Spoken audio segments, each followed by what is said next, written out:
प्रभाग क्रमांक 9 आणि 10 मधून नगराध्यक्ष व नगरसेवकांच्या प्रचारासाठी भाजपाची भव्य पदयात्रा। पंढरपूर नगर परिषद स्थानिक स्वराज्य संस्थेच्या निवडणुकीची रणधुमाळी सध्या सर्वत्र सुरू असतानाच शहरातील प्रभाग क्रमांक 9 व 10 मधून भाजप पक्षाकडून उभे असलेले नगराध्यक्ष तसेच नगरसेवक पदाचे उमेदवारांसाठी भव्य प्रचार पदयात्रा काढण्यात आली। या पदयात्रेत भाजपचे नेते व माजी आमदार प्रशांत परिचारक, माजी नगराध्यक्ष लक्ष्मणराव शिरसट, नगराध्यक्ष पदाचे उमेदवार सौ श्यामलताई शिरसट तसेच नगरसेवक पदाचे उमेदवार यांच्यासोबत प्रभागातील जनता मोठ्या संख्येने सहभागी झाली होती। शहराच्या विविध भागातून सध्या प्रचार फेरीच्या माध्यमातून नगराध्यक्ष व नगरसेवक उमेदवारांच्या प्रचाराला रंगत येत आहे। अनेक प्रभागांमध्ये अटीतटीची लढाई होणार असल्याचे दिसून येत असले तरीही पंढरपूर शहरात भाजपाने प्रचारात आघाडी घेतल्याचे दिसत आहे।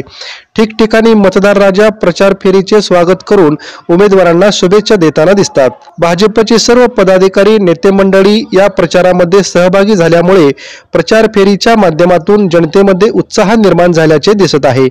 या भव्य प्रचार फेरीचा फायदा उमेदवारांना होणार अशी प्रतिक्रिया ही यावेळी व्यक्त केली जात आहे।